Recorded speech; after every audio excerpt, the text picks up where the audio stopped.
Hi guys, Bianca here. Well, I just want to have a bit of a personal chat about what happened with the delivery of my baby. And I have to be honest, I am quite frustrated with the system and my midwife with regards to my birth and my delivery. I guess also I have to be quite realistic that I just assumed everything would be perfect because I had such an easygoing pregnancy. I had absolutely nothing wrong with me. I didn't even get morning sickness. So, and I'm very fit. My baby is very, very healthy. He's 3 months old now, and it's taken me this long to even want to film a video about what happened to my baby. First off, he had shoulder dystocia when he was born, and he wasn't, his respiratory system wasn't working, so he wasn't breathing. So he had a heartbeat, but he wasn't breathing. What happens when you've been in labour too long and you've been bearing down for too long because the people around you have essentially made the wrong decisions for you? The baby is tired, his shoulders lock up, and you can't get him out. It happens to 1 in 1,000 women, and we feel that it happened to me because baby was tired. Now, when the midwife pulled baby out and put him on top of me, he was floppy, and I didn't know any different. I just thought, oh yeah, he's fine. But my mother was waiting for the cry, and it didn't happen. They took him off me, they put him on the bench, and everyone around me knew something was wrong, but they were kind of hiding it from me. And essentially baby got resuscitated, so he was breathing, but I didn't know it at the time, and he did have a heartbeat. They put him into an incubator and they whisked him off. I was so tired, I went to sleep and went and had a shower, came back, and I was like, hey, what's going on? I haven't seen my baby back yet. I want to see my baby. Then the doctor came in and talked to us. They couldn't really tell me exactly what was wrong at that point, simply because they hadn't done any tests yet, and they'd prefer to not give you any information than give you the wrong information. When we demanded that we see our baby, we went into the intensive care area at North Shore Hospital, keeping in mind North Shore is a secondary care hospital. Next time I'll go straight to Auckland Hospital, which has intensive care there, rather than them transferring my baby. When we first saw baby, he was wired up in an incubator and was whimpering like, and as heartbreaking as it was, I was just so grateful that he was breathing. That's all that mattered to me. I held on to that. And the ambulance came to get him, and he went by himself to Auckland Hospital in the ambulance to intensive care. I wasn't allowed to go with him. I then waited again for an ambulance to come for me. At that point, my motherly instincts kicked in, because I don't feel like we were that proactive in the delivery suite. We could have demanded that the doctor come in when the midwife sent him away. As it was, at about 12 hours, I had to demand from my midwife that I be given an epidural because it wasn't working. And I felt that she spoke down to me in front of everyone and the doctors, and I was embarrassed by that, but I had to demand that something happen. And by kicking up a stink, I did end up getting an epidural, but I shouldn't have had to go to that point to get change with my birthing care plan. So baby, he's off to intensive care. I'm waiting for an ambulance, and I'm like, when is this blinking ambulance going to come? I make a decision to say to my husband Daryl, go get the car, we're leaving now. We get in the car and we leave, and we make our own way to Auckland Hospital. All I can think is my poor baby didn't get skin to skin, and he's on his own. That was all I could think. And what was most important was I get to my baby straight away. By the time we get there, he is in an incubator an open incubator, and there's about 5 different doctors all around him, needles, drugs, you name it, it's happening. What they did to him was, because babies have no memories, they chill the children down so that they stop any of the processes that could happen as far as getting ill. It takes 3 days. They put them in like little bubble wrap around their head everywhere, and they literally get chilled down. We went in early morning. By 1 a.m, my baby, even though he'd been given morphine, was still rocking around like there was a party happening. And then they had to give him diazepam, I think it was, and then he chilled out. Yes, it's distressing, but they're in the right place. If the doctors and nurses need to do something medical to your child and you don't want to see it, you've got to leave the room, because they're doing the best for them that they can. I was put into a ward, and then I was put into a private room, which I was really grateful for. Around me were lots of premature babies. So I was sitting there going, oh my God, I've got to be here for a week. We were eventually there for 10 days, and I'd say to one of the mums, oh, how long have you been here? And they'd be like, 3 months. And I was like, oh, I'll just shut up, shall I? So because you're meant to be breastfeeding, the nurses get you onto either the hand pump or the machine pump, and you need to start expressing milk. Your baby needs that colostrum to get better and to grow. So pretty much straight away, they put that onto you. I was quite naive about that. I don't know. I didn't understand about when and where the breastfeeding should happen. I guess was everything going on. It was kind of the last thing on my mind, but I would have to get up in the middle of the night and every 3 to 4 hours, like you normally would with a baby, and do my pumping so that my baby had something there for me.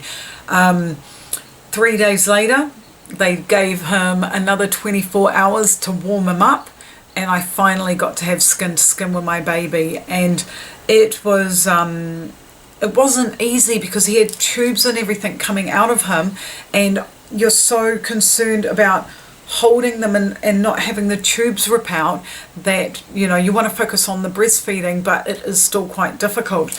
Going through that kind of difficulty makes breastfeeding at home when they're better so much easier. I finally got my skin to skin, and it was amazing, and I was so happy. After that, I could see my partner was, it kind of felt to me like he was at a bit of a loose end. So I made him take his shirt off and have skin to skin with baby as well. And that was amazing for both of them.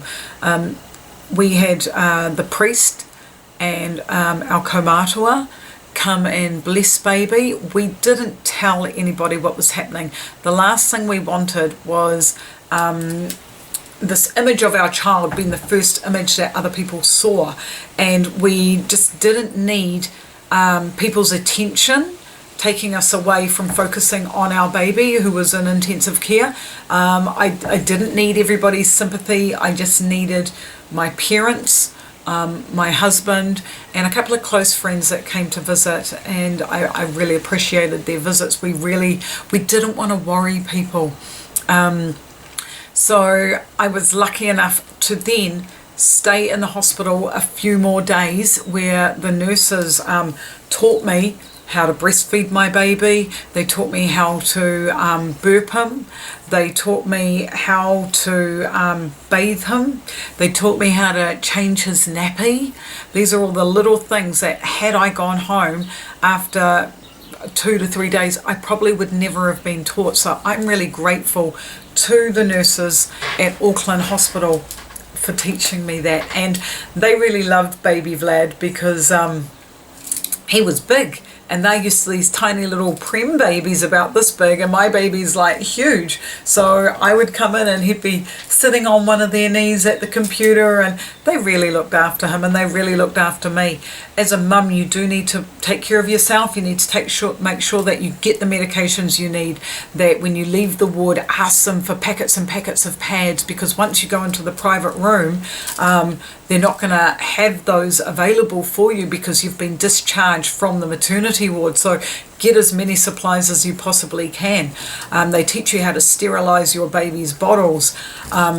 You can stay with your baby in intensive care as long as you like, but you can't fall asleep in there. So make sure that you're happy with the rotation of nurses and the nurses that are there, and that you do go back to your bed to get a good night's sleep, because you're going to be no use to your baby if you're not feeling good every day. In the morning in intensive care, they have food.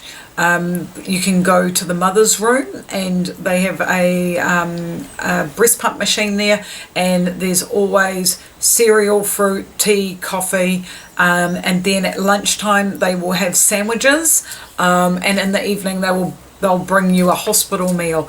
They do get taken care of quite well. I'm not sure who does it, but some lovely person bakes loads of cakes and cookies and always delivers them. So there is a tendency there to overeat because they have such yummy things. They also have mothers groups that you can attend, and they have first aid classes that you can attend as well. Because I released my midwife of her duties, I had aftercare from the midwives at Auckland Hospital, and then they assigned me the community nurses at North Shore Hospital once I got home. Because my baby, when we left North Shore Hospital, I asked my midwife what had happened, and she said, oh, let's stay positive and wait for the tests. And I was thinking, what tests? Okay. And both my mum and I felt that, she wasn't telling us everything that we needed to know. But at the time we were so busy, I thought, I'll deal with that later. So when later came around, I did have a face-to-face conversation with her very calmly, and she still couldn't give me any information. At that point, I thought, I need to be proactive here, because I was getting told all sorts of different stories about what had happened to my baby, and someone had even mentioned possible cerebral palsy because he wasn't breathing, and there was a certain amount of time that he hadn't been breathing, and that can cause brain damage. As it turns out, he had an MRI, he had hearing tests, he had all sorts of tests done, and everything was absolutely fine with him. But that doesn't stop you from worrying about what could have happened in the delivery. So then I got a health and disability form, and I laid a formal complaint and registered myself and my baby with health and disability. Everything is fine now, but we won't know till 4 or 5 when he starts learning and talking and running and being active as to whether there are any problems. I don't think that there will be, but as the mother of a child in intensive care, you need to back yourself up and you need to look after your baby. You need to lodge that complaint. I then got hold of North Shore Hospital and made a formal complaint through them. Once we finally were released from intensive care, then I started following it up a little bit more vigorously. I was able to get a meeting with the head of obstetricians at North Shore Hospital, and I had a support person come with me, and we had what should have been a half an hour meeting turned into an hour and a half, where we went through everything that happened in my delivery, and they explained everything to me. There were a lot of things that my midwife did not explain to me during the delivery, or even during the pregnancy. So I had a lot of questions, which the person I was having the meeting with, they did answer to my satisfaction, and I felt that the hospital, North Shore, had done their best for me and my baby under the circumstances, and the rest of my issues really came down to the communication with my midwife, which I was not happy with. And in that meeting, the midwife, they do notes, and they showed me all the notes, and they showed me the aftercare notes after baby had been delivered, and she knew exactly at that point what had happened to my baby, which was shoulder dystocia. And I said to the person I was meeting with, why are you just telling me this now 3 weeks after the delivery, and why wasn't I told at the time of the delivery? Because it was written in the notes that she knew about it. So I questioned that. She said that she would go back to the head of midwives at North Shore Hospital, and she would have that conversation with her. They did have that conversation. They sent me a letter, and I was quite happy with the letter. I rang the head of midwifery up just to conclude everything, and then I discovered that all of my questions had not been asked. So I then had to write an email with all the points and resend it. And the midwife had to have a second meeting with the head of midwifery to answer and give explanations for those questions for my satisfaction. My issues have been communicated to the midwife so that hopefully she will grow and learn from my situation, because it's happened. I can't take it back, and it's not going to change what happened to my baby. So I was more about getting across to her the way that I felt that I had been treated. But it's really important that you are heard and you get everything in writing, so that later on down the track, should there be any complications with your baby and your baby requires extra help, you have all the paperwork there, because it's going to cost time and money and you're going to need support. So people need to take responsibility for the things that they did wrong. I've heard when I was in intensive care, I heard some real horror stories about midwives. I met a mother who basically told me that her baby died at the hands of her midwife, and that midwife was still practicing. Now, my concern for new mothers out there is no transparency when it comes to midwives. All we have is a verbal referral system. You can't go online and say, right, that midwife had difficulty with 10 of her babies in the last 5 years.